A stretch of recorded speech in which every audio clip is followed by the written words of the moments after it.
everyone, and welcome to After Alexander, Episode 10, A Crowning Achievement.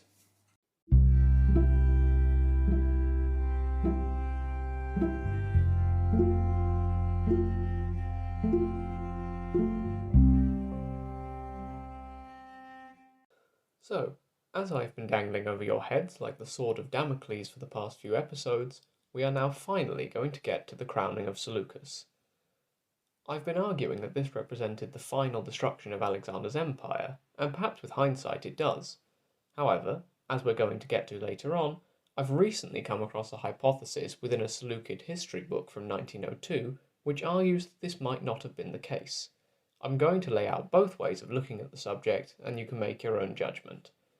Bear in mind that the usual "I'm not a historian" mantra applies here, so I'd advise you to keep your salt shakers at the ready. Anyway, to explain why Seleucus got the diadem of kingship, we're going to have to briefly revisit the fall of the Argead dynasty. As I've already mentioned, Alexander IV would be murdered on the orders of Cassander. I originally said 309 BCE, but I've since discovered there seems to have been a difference of opinion throughout history and sources about when exactly this took place, as the dates are a little bit all over the place. My 1902 copy of Edwin Bevan's The House of Seleucus lists his death as 311 BCE, which would have made him 12 years old or thereabouts.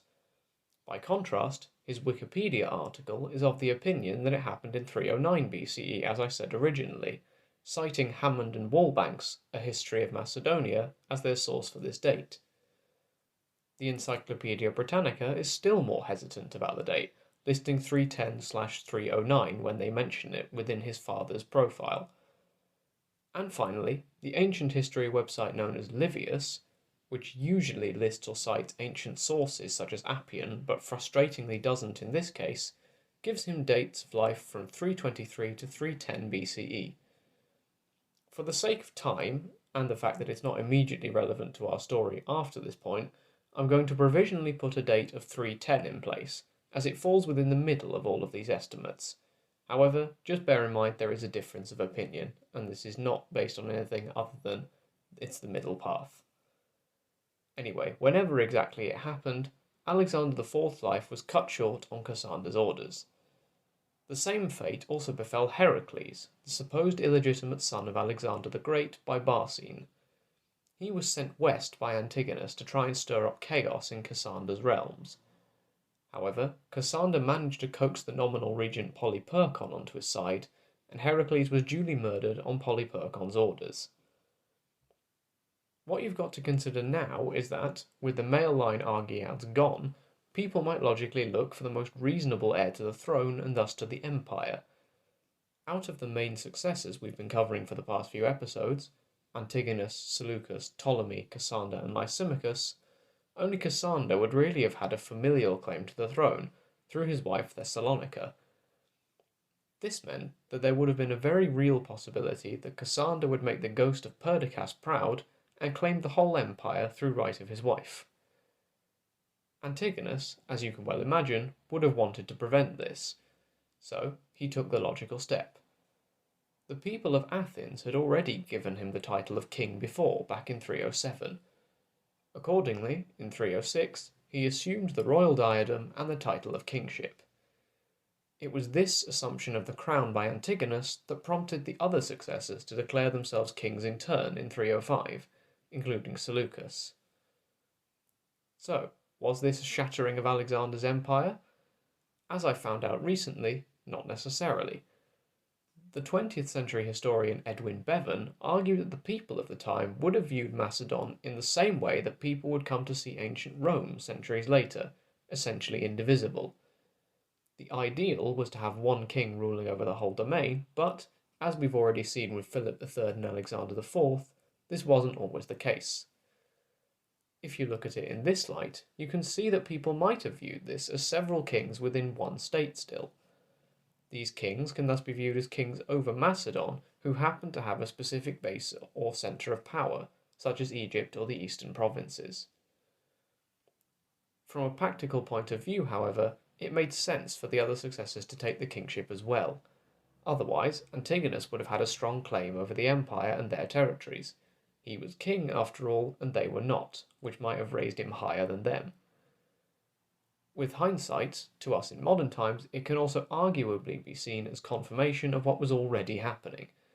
Now, the reunification of Alexander's empire was, if not impossible, at least an uphill battle rather than the simple matter of orderly succession as it might once have been. But anyway, by 305, all the remaining successors to Alexander had assumed the royal title. Seleucus can now be referred to, as he is in history books, as Seleucus I.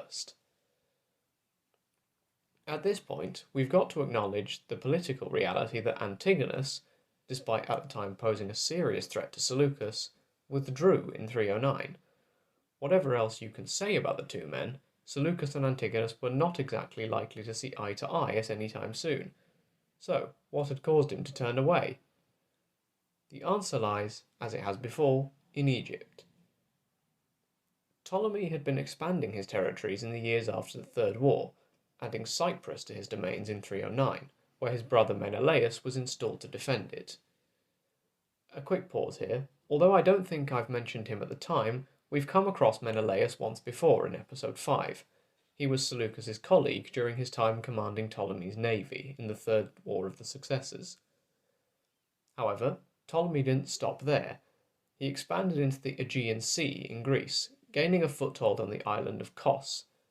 He also reorganised the Nesiotic League, which briefly was a league of islands in the Aegean created by Antigonus some years earlier. This reorganisation, as you might expect from Ptolemy, favoured Egypt. It was these threats that compelled Antigonus to turn west again, and it's at this point that he tried the strategy of releasing Heracles into Macedon that I mentioned earlier. Ptolemy had also been stirring up trouble in Cassander's domains by landing at Corinth and promising to uphold autonomy for the Greek cities. Presumably, this was an attempt to generally increase his own control across the eastern Mediterranean.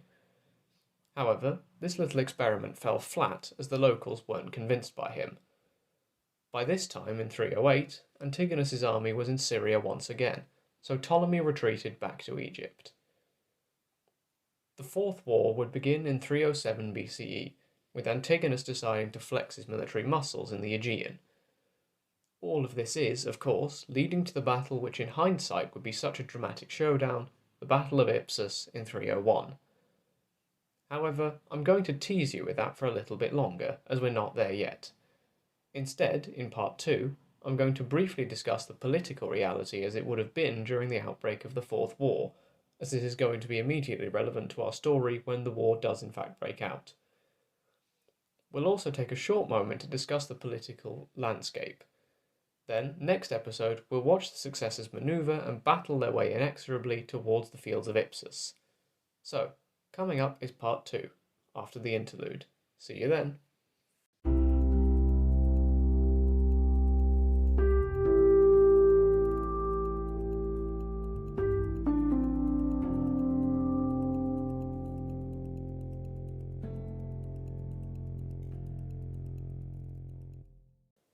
In order to discuss the political realities in 307 BCE properly, we're going to have to take a moment to recap the geography of Alexander's empire. So, let's review what we already know. At its height, before Alexander's death, it included much of the Balkans in Europe, including the old regions of the Greek peninsula, Macedon, and Thrace by the Black Sea coast. If you headed east and south, you would come across the Anatolian peninsula, most of modern-day Turkey, before you met the rolling expanses of the Levant in the form of Syria and what was known as Sula Syria, or Hollow Syria, which, if I remember rightly, directly borders Egypt. Egypt itself was also a part of the empire, with an ancient tradition of pharaohs and dynasties long before Alexander or even the Persians ruled over the land.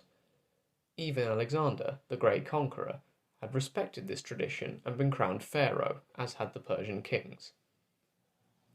From there, if you head east, you come across the Tigris and Euphrates rivers, flowing from approximately northwest to southeast and eventually emptying into the Persian Gulf. There are several tributaries to these rivers, including the Orontes, upon which I believe the city of Antioch will eventually lie. The Tigris is also the home to Seleucus's new capital at this point, which he inventively named Seleucia on the Tigris. He was essentially copying the other successors at this point, all of whom had created namesake cities. Seleucia on the Tigris was built near to the old capital of Babylon, which had once been the home of kings such as Nebuchadnezzar II, who's mentioned in the Bible. In fact, Alexander the Great himself had intended for Babylon to become the centre of his empire, an empire which he'd hoped would unite everything from India to North Africa under his rule. Further east, you come to the Persian Gulf and the deserts of eastern Iran, the Kavir and Lut deserts. The region of Iran's coast is approximately where Elam, once an independent state, lay, which we mentioned when Seleucus rampaged through the east. Further east still come the provinces of Gedrosia and Arachosia, and eventually you end up at the Hyphasis and Indus rivers, which in Alexander's day had been the border with the Indian states after his troops had refused to go any further.